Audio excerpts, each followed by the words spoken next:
Hey, it's Jeff, and in this video, I'm going to share with you how I recovered from chronic fatigue syndrome naturally within months after suffering for over 3 years. I'm going to walk you through the full story of how I went from being a high performer, doing well in business, health, and life, to then hitting rock bottom and being bedridden with chronic fatigue, and then recovering and getting my life back and being able to do all the things I wanted to do again, including surfing, which is big for me, seeing friends and family, working out again, resuming work, resuming travel, being able to walk 10,000 steps a day, and being able to do all this in just a few short months, and I did it naturally. So if you see yourself as a high performer and you're currently struggling with CFS, long COVID, or chronic fatigue, and you're sick and tired of feeling sick and tired and trying the toxic medications, the experimental treatments, or the endless hospital visits, then I'm hoping that this video can give you some hope and maybe some direction in your healing journey, since recovery videos like this really gave me hope that I could recover too. I'm also going to be talking about some new science that helped me heal that hasn't made it to the mainstream yet in this video that I'm going to share with you.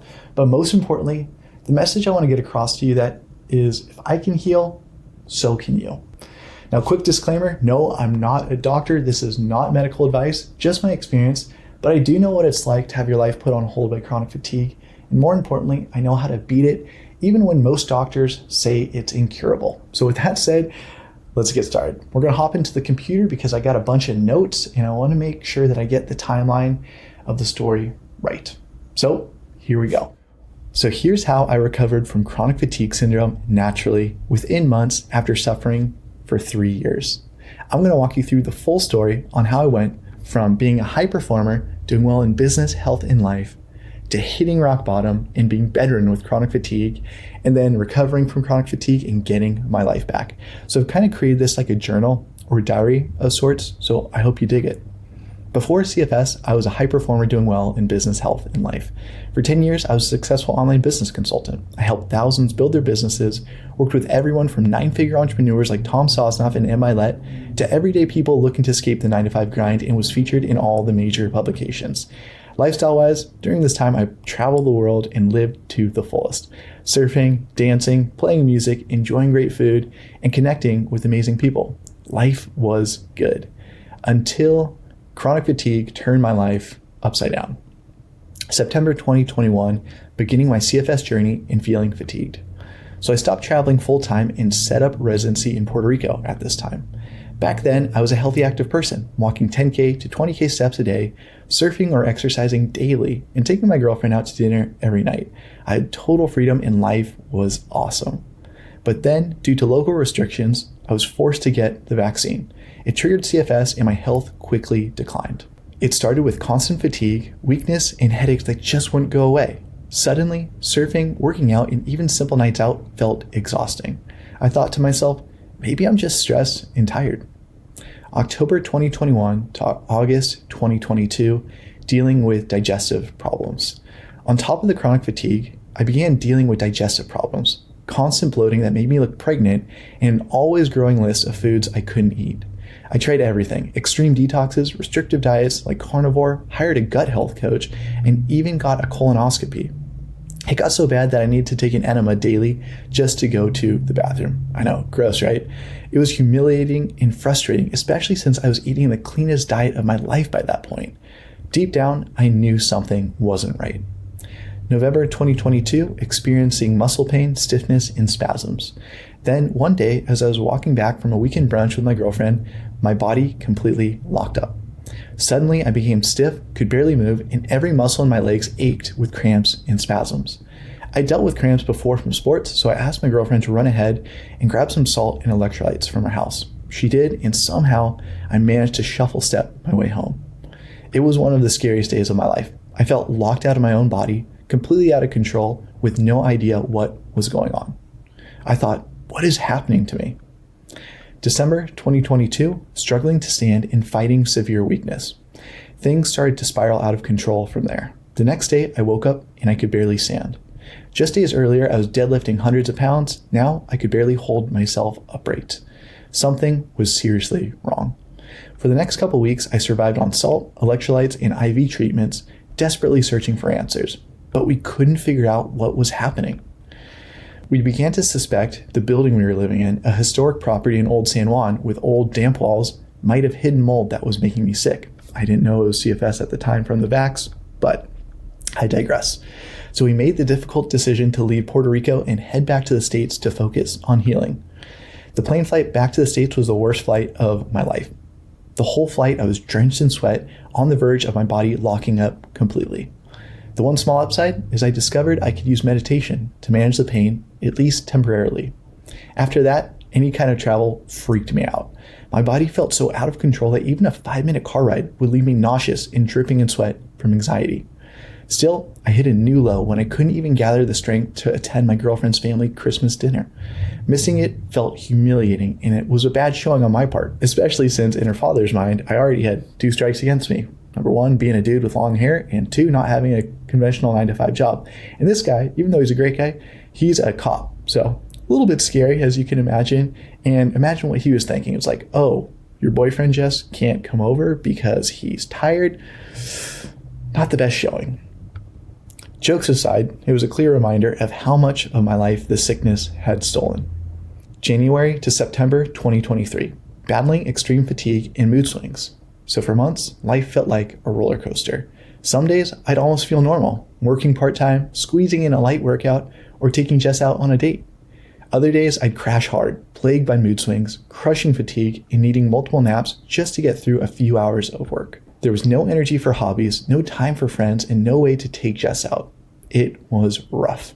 I managed to make it to my cousin's wedding, but instead of celebrating, I sat at the table all night. I couldn't even dance, something I'd always loved. By then, I'd withdrawn from almost everyone. It was easier to isolate than to explain something I didn't fully understand myself. I wanted to surf, travel, play music, and have fun like before, but my body just wouldn't let me. Still, even when I couldn't do any of the things I loved, I tried to hold on to hope.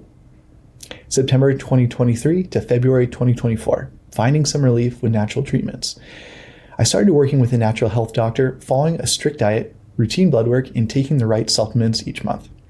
Slowly, things improved a little, but at best, I was functioning at 30% of my former self. February 2024, coping with dizziness, fainting, and getting engaged. I started feeling dizzy constantly, sometimes fainting without warning. It was scary shit. One episode landing me in multiple hospitals for a full day of tests, scans, blood work, everything, but all came back normal. Despite the uncertainty, I pushed through. I'd been planning to propose to Jess for over a year, and I decided to go for it despite my health struggles. Seeing Jess so happy was awesome, but I wish I could have been at my best for such a special moment. May 2024, reaching 50% recovery and feeling hopeful. By May 2024, I felt like I was finally getting better. By the end of the month, I was feeling almost 50%. I even made it down to the beach for Memorial Day. But little did I know that this would be the best I'd feel for the next few months. June 2024, regressing and becoming bedridden. In June 2024, my health collapsed. I spent most of the month bedridden and shuttling between ER visits, specialists, and experimental treatments. They prescribed medication after medication, 2 or 3 at a time, but nothing worked. The days blurred together. I was just lying in a dark room in constant pain, meditating for hours just to cope, feeling a growing hatred for my body and myself as I spiraled further downhill. The only silver lining was Jess. She was my rock, preparing all my meals, talking me through panic attacks, and grounding me when I felt like I was losing control. By late June, I had my parents over for a difficult conversation to tell them where I was at after 3 years of steadily getting worse. On top of the chronic fatigue, digestive problems, muscle spasms, and fainting, I now had severe nerve pain in my legs, walked with a limp, couldn't stand for long, and couldn't tolerate wearing shoes. Through tears, I admitted I'd been struggling with suicidal thoughts. I promised to reach out if things got worse, but confessed I felt drained, physically, emotionally, mentally. I'd always seen myself as an optimistic person, but after years of suffering, I didn't recognize who I'd become. I was just a shell of the person I used to be. By this point, I was experiencing all of these mysterious symptoms. Chronic fatigue and weakness, I could barely manage a few hundred steps a day, walked with a limp like I just said, and frequently fainted. Digestion issues, I relied on enemas just to go to the bathroom. Gross, I know. Chronic nerve and muscle pain. My legs and feet felt numb and the pain never stopped. I couldn't wear shoes anymore. Brain fog. I felt like my IQ had dropped 100 points. I couldn't think clearly, remember simple things, or focus on anything. Body shakes. At best, my hands shook so badly I couldn't write legibly. At worst, I writhed in full body spasms of pain. Sensory sensitivity. Screens hurt my eyes, smells triggered headaches, and I wore earplugs even during the day to dull noise. I couldn't stand being touched, even by my girlfriend. Rapid heart rate. It felt like my nervous system was stuck in fight or flight mode. I couldn't relax no matter how hard I tried. Insomnia. I rarely slept more than 4 hours a night. Daily panic attacks and anxiety attacks that lasted hours, leaving me completely drained and feeling trapped inside my own body. Mood swings and depression. I hated myself for getting worse each day and starting having suicidal thoughts. As you can see, I've been showing some of the photos throughout this. You can see I had to wear a bracelet that said fall risk. I was in and out of hospitals all the time. It was just a shit show, is putting it lightly. July 6, 2024, hitting rock bottom and my breaking point. On my birthday, July 6, 2024, I hit rock bottom. I finally opened a pamphlet on chronic fatigue syndrome from one of the specialist docs I'd seen, and it painted an ugly picture. It said, there's no cure for CFS. The average life expectancy for someone with CFS was just 55 years old. And if true, that meant I had only 20 years left. There's a 75% divorce rate for couples dealing with it where one partner has it. Heavy stuff. I told Jess she could leave if she wanted to, but with tears in her eyes, she said, I'm not going anywhere. Later, my parents brought over a birthday lunch for me, which was super thoughtful of them. I tried my best to show my appreciation, even though I was lying on the floor, too weak to stand or sit properly. That night, Jess went above and beyond to make my birthday special, despite my limitations. She made healthy treats, lit candles, hung up a birthday sign, and set up a bed in the living room so we could watch a movie together. Here's some photos of that. But even with all their kindness, I couldn't shake how angry I felt about my situation. I was so frustrated. I just lost 3 years of my life to chronic fatigue. And even though I followed every piece of advice the medical system had to offer and wasted thousands on medications and experimental treatments and hospital visits, nothing worked. Luckily I had insurance that helped out a bit, but the medical system made hundreds of thousands of dollars off me during this point. Crazy. I went from living a life that felt full and free to being bedridden and trapped by chronic fatigue, pain, brain fog, and anxiety. My entire world had fallen apart. I was depressed and drowning in debt from hospital bills, and I was terrified of what the future might hold. My relationships crumbled, my work stopped, and I felt trapped in a body and life I no longer recognized. Worst of all, I felt like a failure and a burden as a man, a partner, and as a son, because I couldn't take care of myself, let alone anyone else. I was haunted by the question, what if I'm stuck like this forever? The thought of living like this forever felt unbearable, and almost daily I wondered if life was still worth living. I realized I couldn't keep waiting for the medical system to save me. I had to take control of my recovery. That night, as I blew out the candles on my birthday, I made just one wish. Please let me have my health and life back. It struck me how true the saying is. A healthy person has 1,000 wishes, but a sick person, only one. That wish became my turning point. I made a promise to myself. I'm going to heal from this or die trying. I won't spend another birthday like this. July 7, 2024, discovering there's hope. The next morning, I turned to Google and YouTube and I searched things like, how do I heal CFS, long COVID, and chronic fatigue? How can I cure chronic fatigue? And that's when I found stories of people who'd done the impossible. They'd fully recovered from chronic fatigue and gotten their lives back. Their stories gave me hope. If they could heal, so could I. As I dug deeper, I noticed something all their success stories had in common: a powerful, new science-backed technique called brain retraining. Unlike anything I tried before, brain retraining doesn't just mask symptoms, it tackles the root cause of chronic fatigue, a glitch in how your brain and nervous system communicate. Here's what happens. Your brain gets stuck in a chronic fatigue loop. Your brain keeps sending the wrong signals to your body, tricking it to stay stuck in fight or flight mode. This keeps your nervous system hyperactive, which drains your energy, heightens your sensitivity, and locks you in a cycle of fatigue, pain, and stress. Brain retraining works by rewiring your brain to stop those faulty signals. It calms your nervous system, breaks the harmful cycle, and finally allows your body to heal. When I realized this, everything clicked. I wasn't broken. My brain just needed a reset. Fix that glitch, and my life could go back to normal. For the first time, the weight of being sick felt lighter. I could finally see a way out. This was the piece I was missing from my recovery. And that's when it hit me. If I could master brain retraining, I could finally heal. So I came up with a plan to act on this realization. First, I decided to find a coach who specialized in brain retraining for chronic fatigue. I found someone I vibed with and hired him. Then I outlined my 3-part approach to beat chronic fatigue. First, I'd rewire my brain by calming my nervous system, removing negative patterns, and using brain retraining to kickstart my body's natural healing process. Second, I'd regain my health by using a holistic approach that optimizes recovery, nutrition, and movement. And then last, third, I'd reclaim my life by making lifestyle shifts to reintegrate back into work, relationships, and hobbies without setbacks. For the first time, I had a clear roadmap to recovery, and I was all in. The stakes were high. If I failed, I'd stay stuck in the same cycle of pain, fatigue, and frustration, watching life pass me by. Bottom line, I had to make this work. This was my last chance. So I took action. I got clear on the goals I wanted to achieve in the next 3 to 6 months. You can even see a little bit of my vision board right here. Mindset-wise, I wanted to feel like myself again, confident, free from fatigue, pain, brain fog, and anxiety, feeling energized, clear-headed, and excited for the future. Health-wise, I wanted to be strong and healthy again, walking 10K steps daily, working out consistently, getting off all meds, and regaining the strength and freedom to surf once more. And lifestyle-wise, I wanted to reintegrate back into life again, resuming work, reconnecting with loved ones, and enjoying life. Then I committed to following my 3-step recovery plan every day, tracking my progress weekly, and adjusting as needed. Every day was a battle. But for the first time, I had hope. Late July 2024, experiencing some early wins. In just the first 2 weeks of this new recovery program, I noticed some crazy changes. Mindset-wise, I was thinking clearer, feeling less pain, eliminating anxiety attacks so I didn't have any more of those, and building belief in my recovery by focusing on daily actions and early progress instead of symptoms.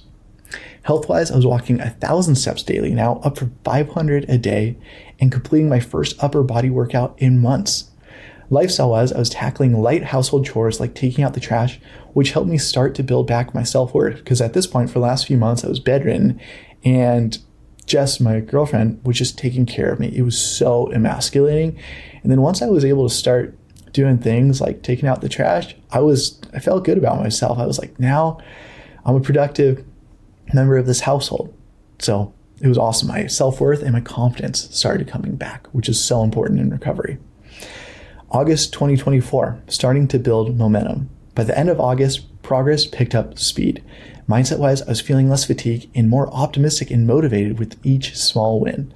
Health-wise, I was walking 4,000 steps daily, the pain in my legs drastically reduced, and I was doing 15 bodyweight squats per set. Lifestyle-wise, I was enjoying home date nights with Jess again and handling part-time work, including 45-minute Zoom calls, and I was so happy I could now sit in a chair and look at a computer screen again. September 2024, progressing despite setbacks. Despite catching COVID, I stayed focused and kept progressing during this month. Mindset-wise, I was staying resilient through illness and building confidence with my continued progress. Health-wise, by the end of the month, I was walking 7,000 steps daily, tapering off meds, and feeling stronger each week. Lifestyle-wise, I was wearing jeans and shoes again and attending the first social event in months, a family dinner, and this felt amazing. I was getting my life back. October 2024, regaining health and freedom. By October, I started feeling like myself again. Mindset-wise, I was feeling clear-headed with no more brain fog holding me back. Health-wise, I was walking 9,000 steps daily, completing 30 bodyweight squats per set, and continuing to taper off medication. Lifestyle-wise, I was enjoying weekly family events, getting back in the ocean for the first time in 10 months, and watching every sunset from the beach. November 2024, thriving medication-free. November marked a major milestone for me. Mindset-wise, I was feeling proud and energized after becoming completely medication-free, and this was a huge goal for me because I don't like to take many supplements. I don't like to take any medication. So once I was able to get off all those meds, I was so fired up. Health-wise, I was walking 10,000 steps daily, progressing to 40 bodyweight squats per set and 15 calf raises per set. Plus, as an added bonus to not only just feeling better, I was also looking better.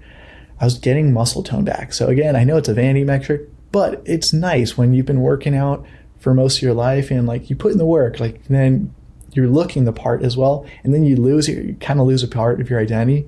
But then when you get it back, it's like, okay, I'm feeling and looking like myself again. Like, it's a great confidence boost. Lifestyle wise, I was celebrating multiple Thanksgiving with family and achieving a record month in business since being back to work. December 2024, living fully again. By the end of the year, I was living fully again.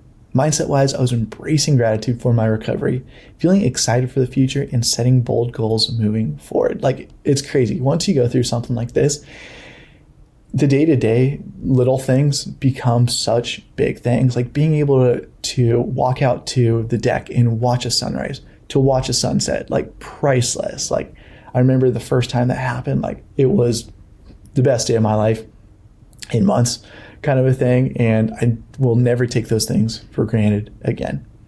Even being able to just like have dinner with my girlfriend, being able to make myself a meal, like being able to take my girlfriend out on dates, being able to sit in a chair and work with clients. Yeah. Or even make a video like this, never going to take it for granted again. You kind of get a new lease on life. Health-wise, I was walking 10,000 steps daily still, working out intensely 3 times a week and completing sets of 50 bodyweight squats per set and getting back to surfing. Lifestyle-wise, I was reconnecting with friends and family, taking Jess out on dates again, and fully enjoying activities I hadn't been able to do in years. So recapping my healing journey, here's some photos. To the right, as you can see, walking on the treadmill, this kind of became my morning routine. Either that, doing it inside or outside, surfing again, working out, then having family events, then chilling on the beach with Jess. I was just getting it all back. It was so nice. As you just saw, slowly but surely, I progressed each week. And within months, my mind cleared, pain faded, and I regained the energy and freedom to live again. I had my life back. Even better, I wasn't anxious or fearful about the future. Now I felt relaxed and excited for it for the first time in years. And it's all thanks to following the 3-step system I created. While most people take years, sometimes decades, to recover from CFS or even just partially recover from it, I went from bedridden to thriving in just a few months. It was crazy. 2025, turning pain into purpose. Now I'm here to help others heal and reclaim their lives just like I did. Because chronic fatigue isn't just a health battle, it transforms you. It strengthens your character, shifts your perspective, and deepens your gratitude for life, like I talked about earlier. When you heal, you don't just go back to who you were. You evolve into a stronger, better version of yourself. As I healed, my purpose evolved. For the past 10 years, I found fulfillment helping people build businesses. But now, helping others overcome chronic fatigue and rebuild their health feels like my true calling. That's why now I'm on a mission to help 10,000 high performers overcome chronic fatigue, regain their health, and achieve total wellness by sharing the system that gave me my life back. I know, it's pretty bold, but I'm passionate about it. And I don't know about you, but I love it when people kind of shoot their shot and they call out their shot before it happens, to hopefully this happens, because it would be so freaking fulfilling. Now imagine this, going from bedridden to walking 10,000 steps a day, working, traveling, and reconnecting with loved ones, all in just a few short months. And even if you're not bedridden, but you're struggling with chronic fatigue, pain, brain fog, or anxiety, imagine feeling like yourself again, energized, clear-headed, and hopeful. How much would that change your life? Well, I'd love to help you make that a reality. Status on the mission so far. So from January to May of 2025, what have I been doing? Good question. So I've spent the last few months building my CFS to Wellness one-to-one mentorship program. So why that name? It's because it takes you from CFS or chronic fatigue or long COVID and takes you all the way to total wellness, just like it did for me. I've been spending all this time to refine the 3-step system I use to overcome chronic fatigue and get my life back. And I'll be the first to say it's awesome. And I can confidently say that it's awesome because for the last 10 years, I've consulted people in a bunch of different industries and created a ton of different mentorship programs, coaching programs, done-for-you offers. So basically, I know how to hold people by the hand and teach them and articulate how to get the end result that they want. And I'm a numbers nerd. So Jess and I traveled for 6 years full time And we had to be our own doctors. So we were wearing all these tracking things. We were wearing the Oura Rings, the Apple Watches, the Whoops. So we had all this data coming in every single day. And it kept us healthy for the most part until this chronic fatigue fiasco. But I kept up that data tracking the whole time throughout my recovery. So not just the data, not just quantitatively, like what was happening to my body, but also qualitatively. How was I feeling? Not just monthly, high level like this, where I have a couple of sentences. Like, no, I was recording it every single freaking day because I'm an INTJ, so I'm very introspective. I like to journal a lot and think about how I'm feeling, kind of stuff. So I have all this data, and to be honest, that's what made it really easy to compile this amazing program. It's because I could look back and be like, okay, what worked and what didn't, and then how can I shortcut other people's success so that they don't have to spend 3 years or more suffering like I did, and they could heal in a matter of months. And I wound down my business consulting during that time so I can focus 100% of my energy on this mission of helping others heal, because this is what I'm so passionate about, and I feel like it's my purpose now. So here's my plan going forward. So from May onward, the mission, like I've been saying, is to help 10,000 high performers overcome chronic fatigue. That's the North Star that's getting me so fired up. So the vision, how are we going to make it happen? Well, the initial plan is I'm going to be sharing free, actionable insights weekly through my CFS to Wellness newsletter and for YouTube videos like this. And for those of you who want personalized support, I'll be offering one-to-one mentorship through my CFS to Wellness program. So that's the vision, and I'd love for you to be a part of it, either by just helping spread the word as a subscriber or as a client. So if you want to learn how to overcome chronic fatigue naturally, you can join my free weekly CFS to Wellness newsletter down below. And if you want to work with me one-to-one, then you can book a call at the link below to see exactly how that works. And again, the message I want to leave you with in this video is that if I can recover, so can you. Last, let me know in the comments below what questions you have or what kinds of videos you'd like me to make to help you out on your healing journey, or if you have any questions that you want me to answer. But please keep the comments positive, no negative Nancy's, just good vibes only. So that's all I got. Thanks for watching, and I'll see you in the next video.